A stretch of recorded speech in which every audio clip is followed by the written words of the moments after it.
Jessica wakes up at 3:47 a.m., third time this week.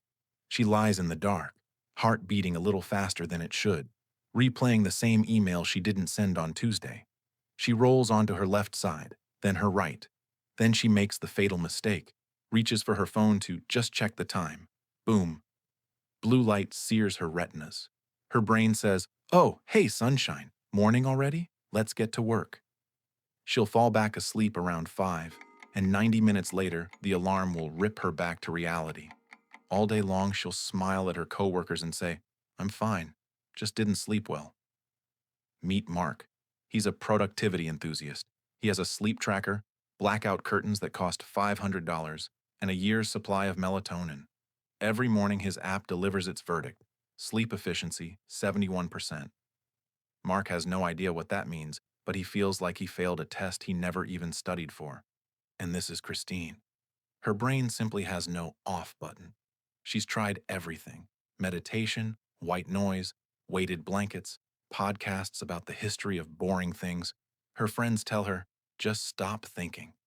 If she could just stop thinking, she'd already be in deep sleep, not Googling early dementia symptoms at 2 in the morning. Here's the interesting part: all three of them are doing the right things, and all three of them feel broken. But what if I told you that you're not the one who's broken? It's the very concept of how we think about sleep that's broken. We've come to think of sleep as a switch. Click, and you're offline.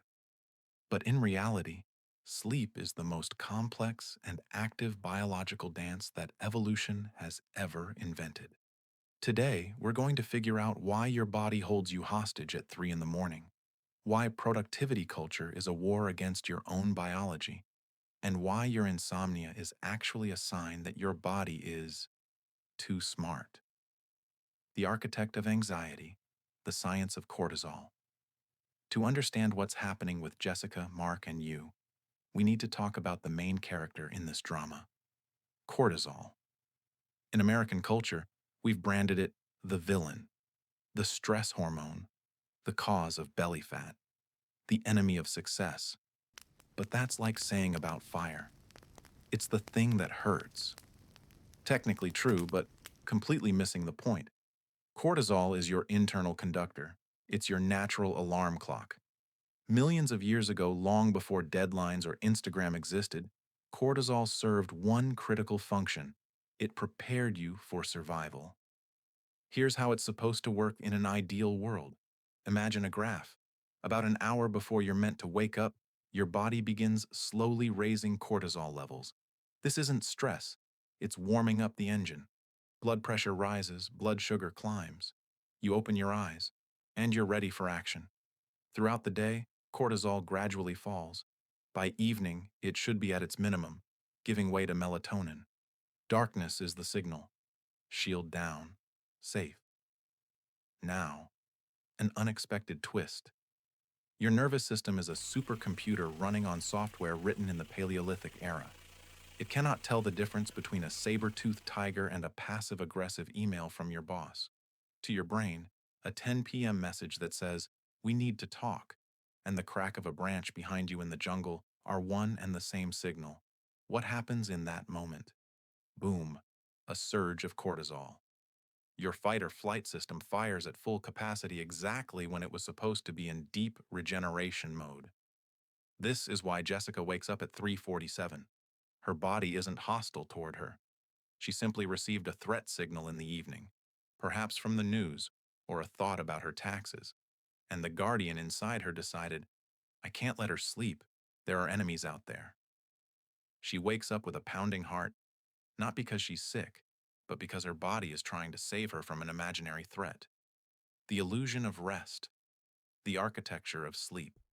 But there's something worse than waking up early. It's what's happening to Mark. He sleeps 8 hours but feels like a zombie. Why? Because cortisol doesn't just prevent you from falling asleep. It changes the very architecture of your sleep. Sleep isn't a flat line. It's a series of cycles. The most important stage for your recovery is N3, or deep sleep. This is where the magic happens.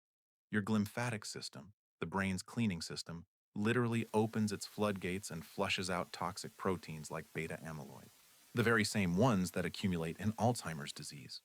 But if your cortisol level is even slightly above normal due to chronic background stress, your brain refuses to sink into the deep phase.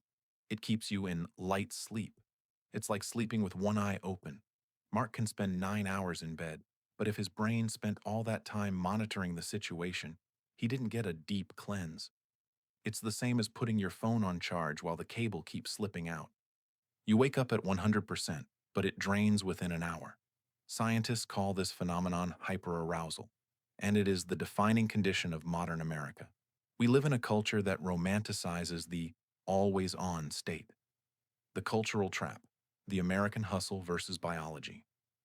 Let's be honest. Our culture is built to keep your cortisol on steroids 24/7. Look at the 5 a.m. Club.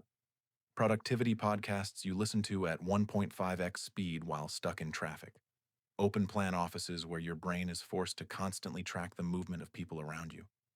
That's an evolutionary instinct, controlling the perimeter. Endless notifications, each one a microdose of anxiety. We've created a world where being exhausted is a status symbol. If you slept well, it means you're not trying hard enough. I'll sleep when I'm dead, people say, not realizing that with that approach, it will happen much sooner. And this is exactly where Christine falls into the trap. Her brain doesn't shut off until 2 in the morning, not because she lacks discipline, but because she has trained her brain to be online for 16 hours a day. When you spend the entire day in multitasking mode, your prefrontal cortex, the decision-making center, runs at its limit. When you finally lie down and turn off the lights, your brain says, "Oh, finally, and quiet. Now let's go through all 500 things we ignored today." This isn't insomnia. It's a queue of thoughts that have been waiting for their audience. The mindset shift. So what do?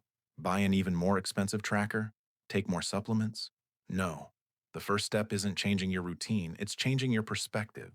You need to understand your body is not your enemy. It's not broken. It is your most devoted ally. It sees an environment that is screaming danger, and it responds accordingly. It keeps you on alert because it loves you and wants you to survive. When you lie there at 4 a.m. angry at yourself, you are simply adding more cortisol into the system. You're confirming to your brain, yes, we're in trouble. See how bad things are?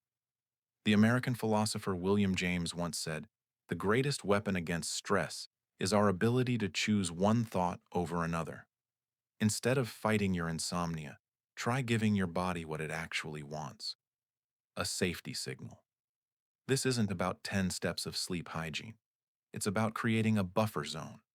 Your nervous system needs a transition period. You cannot drive down a highway at 100 miles per hour and stop instantly. You need a braking distance. What is the braking distance for your brain? Evening light that mimics a sunset. Warm and dim, not a surgical theater. Ending all work conversations at least 3 hours before bed. Giving yourself permission to be unproductive for at least an hour before sleep. Sleep is not a passive shutdown. It is an act of trust. It is an act of surrender. You literally close your eyes and tell the world, you can wait. I am no longer in control. The closing. Call to action. Every time you sacrifice sleep for one more task, you aren't buying time. You are taking out a loan from your future self at an enormous interest rate. You are borrowing from your immune system, your creativity, and your mental health. Jessica, Mark, and Christine don't need more discipline. They need kindness toward their bodies. When you finally understand that your poor sleep isn't a personal failure, but a logical response from an extraordinarily intelligent organism to a chaotic world, something shifts. You stop fighting yourself. You start listening.